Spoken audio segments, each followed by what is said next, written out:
4 ستونوں پر لٹکانا، ان کے کنڈے سونے کے ہوں اور چاندی کے 4 خانوں پر کھڑے کیے جائیں۔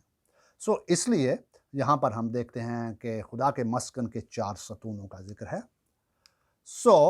4 ستون، خدا کے مسکن کے نہ صرف 4 ستون تھے بلکہ وہ 4 رنگوں کا بھی تھا۔ وہ 4 رنگ بھی آپ وہ آیت جو ہے خروج کی آیت کے اندر، وہ ارغوانی ہیں، وہ آسمانی، ارغوانی، سرخ اور کتانی رنگ وہاں پہ موجود ہے، اور یہ بھی خروج کی کتاب کے اندر موجود ہے۔ اور اس کے بعد ہم دیکھتے ہیں کہ اگر حزقیل کی کتاب اس کا 1 باب اس کی 5 تا 11 آیات میں دیکھیں تو وہاں پہ کروبیوں کے 4 چہروں کا نام ہے، چہروں کا ذکر ملتا ہے، اور وہ 4 چہرے مختلف شکلوں پر مبنی ہیں۔ مثال کے طور پر وہاں پر جو ہے حزقیل کی کتاب اس کا 1 باب کے اندر وہاں پر شیر ببر کا چہرہ ملتا ہے، شیر ببر کا چہرہ۔ اس کے ساتھ پھر دوسرا جو ہے وہ سانڈ کا چہرہ یعنی آکس کا چہرہ ملتا ہے، اور جو ہے یہ کسی چیز کی شبیہ ہے، اس کو ہم دیکھتے ہیں۔ اور پھر انسان کا چہرہ ہے، اور پھر چوتھا عقاب کا چہرہ، یعنی 4 کروبیوں کے 4 چہروں کا ذکر ہے۔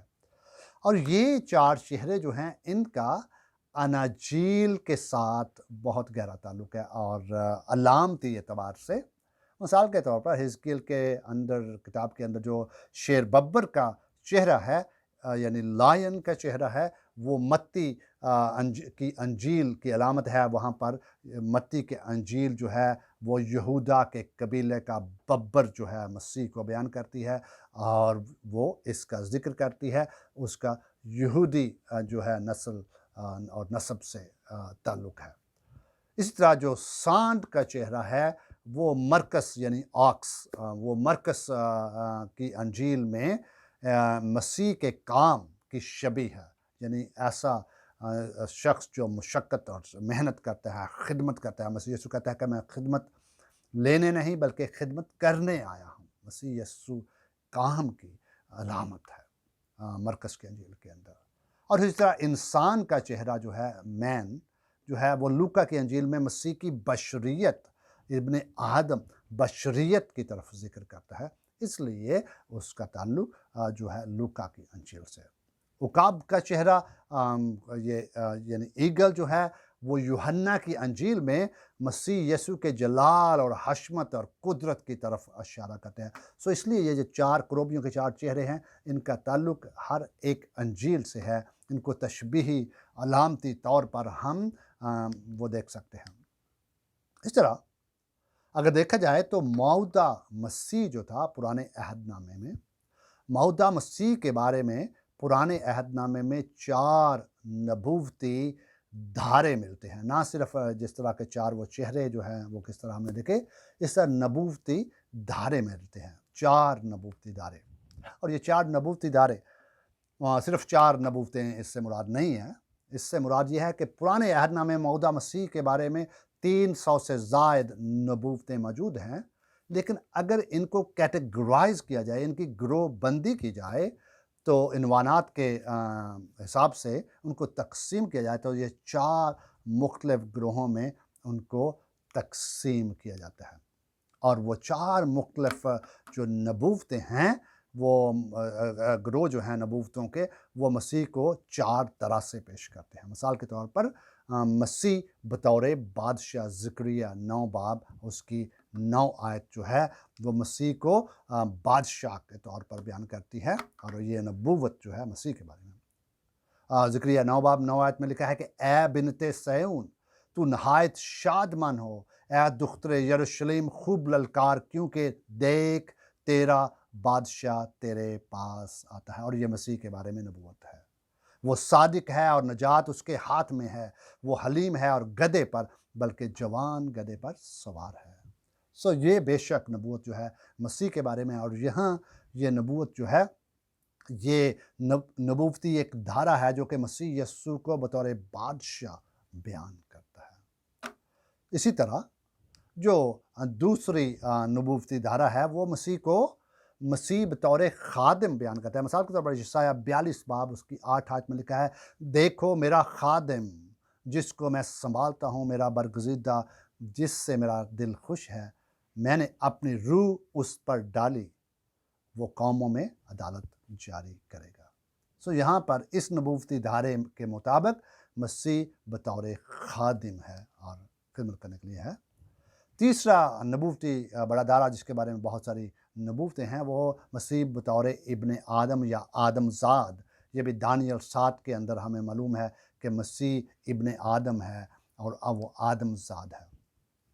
چوتھا جو ہے نبوتی دھارا وہ ہے مسیح بطور خدا، جسایہ 40:9 میں وہ جو ہے ہم اس طرح دیکھتے ہیں، اے سیون کو خوشخبری سنانے والی اونچے پہاڑ پر چڑھ جا، اور اے یروشلم کو بشارت دینے والی زور سے اپنی آواز بلند کر، خوب پکار اور مت ڈر، یہودا کی بستیوں سے کہہ دے اپنا خدا دیکھو، خداوند خدا بڑی قدرت کے ساتھ آئے گا اور اس کا بازو اس کے لیے سلطنت کرے گا، دیکھو اس کا صلہ اس کے ہاتھ اس کے ساتھ ہے اور اس کا اجر اس کے سامنے۔ یہ نبوت بھی مسیح کو خدا مانتی ہے، یعنی مسیح خدا کا، یہ مسیح کی الوہیت کی طرف، جس طرح پہلی جو تھی وہ مسیح کی بشریت کی طرف، علم جو تھا ابن آدم جو تھا وہ اس کی بشریت اور یہ نبوت ہے۔ یہ 4 نبوتی دھارے جو ہیں مسیح کی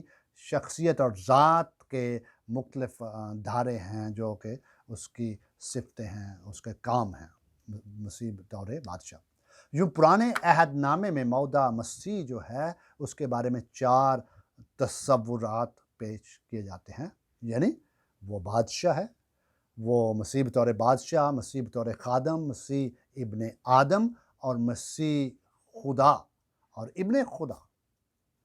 یہی جو ہیں، یہی اناجیل میں اگر دیکھا جائے، متی میں مسیح کو بادشاہ بیان کیا گیا ہے، مرکس میں مسیح کو خادم بیان کیا گیا ہے، لوکا میں ابن آدم بیان کیا گیا ہے، اور یوحنا میں مسیح کو خدا یعنی لوگوس کہا گیا ہے، کلمہ خدا کا ہے اور وہی خدا ہے۔ مزید پرانے عہد نامے کے 4 عہدے بھی جو ہیں ان کا تعلق بھی مسیح کے عہدوں سے ہے، یعنی پرانے عہد نامے کے 4 عہدے تھے، یعنی مسیح بطور بادشاہ، نبی، کاہن اور منصف، اور یہ عہدے بھی مسیح کے عہدے ہم ملتے ہیں، کنگ، پرافٹ، پریسٹ اینڈ جج۔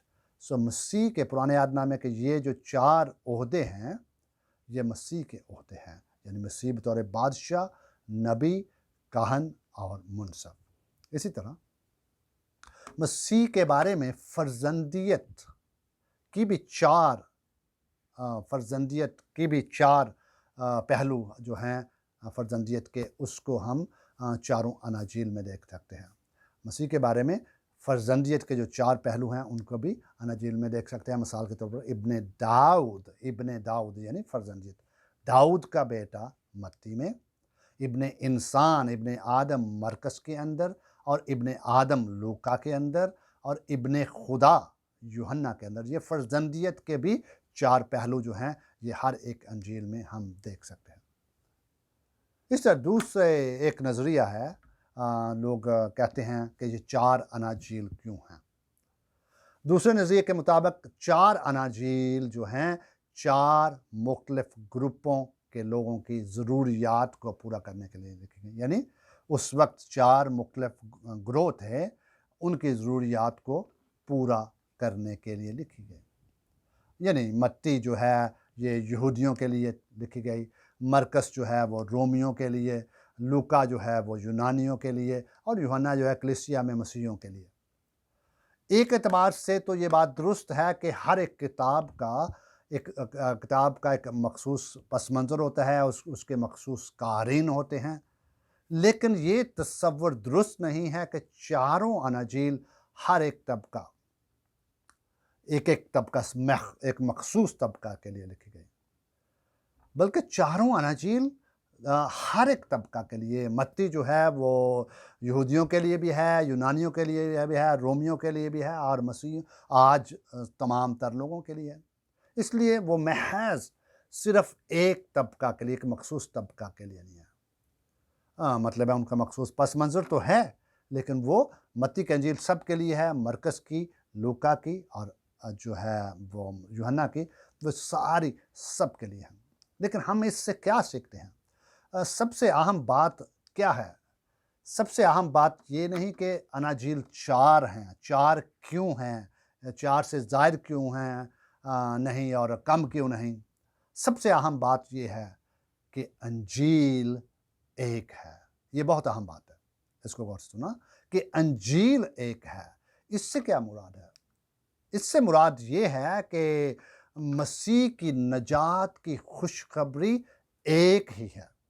مسیح کی نجات ایک ہی ہے، جو کہ 4 مختلف مصنفین نے اپنے 4 مختلف پہلوؤں اور زاویوں سے انجیل کو لکھا۔ اس لیے وہ 4 جو اناجیل ہیں وہ ایک ہی انجیل کے 4 مختلف زاویے اور ڈائمینشنز ہیں۔ وہ انہوں نے ایک ہی بات کو، ایک ہی شخصیت کو کے بارے میں مختلف زاویوں سے لکھا۔ اس کے اندر ان کے اپنے اپنے طرز تحریر ہمیں معلوم ہوتا ہے، لیکن وہ بات ایک ہی کر رہے ہیں، ایک ہی مسیح اور ایک ہی نجات کی خوشخبری۔ مزید یہ کہ ایک طرح سے مسیح کی زندگی اور نجات بخش کام کے بارے میں ہم کہہ سکتے ہیں کہ انجیل تو ایک ہی ہے، لیکن یہ 4 اناجیل جو ہیں مسیح کی جو ذات ہے، زندگی ہے، اس کا نجات بخش کام ہے، اس کے بارے میں ایک سے زائد گواہیاں ہیں۔ ایک تو ہم نے دیکھا کہ یہ 4 مختلف زاویوں سے لکھی جانے والی ایک ہی انجیل، لیکن دوسری طرف ہم دیکھتے ہیں کہ مسیح کی ذات، اس کی زندگی اور اس کی جو نجات بخش کام ہے، اس کے بارے میں 4 مختلف گواہیاں ہیں، اور یہ بہت ہی اہم بات ہے۔ چونکہ پرانے عہد نامے کے اندر کسی بات کی صداقت کے لیے کتنے گواہوں کی ضرورت ہوتی تھی؟ 3 گواہوں کی ضرورت ہوتی تھی۔ اسی طرح مسیح کے ہم عصر یونانی تمدن کے اندر عدالت میں 2 گواہیوں کی ضرورت ہوتی تھی، جہاں یہودیوں کے 3 گواہیوں کی، یونانی تمدن میں عدالت میں 2 گواہیوں کی ضرورت ہوتی تھی کسی بات کی صداقت کے لیے۔ اس لیے اس طرح مسیح کی ذات کے بارے میں ہمیں نہ صرف ایک گواہی ملتی ہے، 2 گواہیاں ملتی ہیں یونانی تمدن کے مطابق، اور نہ 3 ملتی ہیں، بلکہ 3 سے زائد 4 گواہیاں ملتی ہیں، یعنی کہ کامل گواہی ملتی ہے، 3 سے بھی زیادہ۔ یہ حقیقی یعنی کہ مسیح کی زندگی، صداقت، کام جو ہے وہ کامل اور وہ صداقت پر مبنی ہے، وہ حقیقی ہے، اس کے اندر کوئی شک و شبہ کی گنجائش نہیں۔ جو 4 اناجیل جو ہیں ہمیں مسیح کی ذات، اس کی شخصیت اور اس کے کام کے بارے میں مکمل، مفصل اور مستند تاریخی گواہی پیش کرتی ہیں، اور اسی لیے ہمارے پاس 4 اناجیل ہیں، ایک نہیں ہے۔ خداوند آپ کو برکت دے۔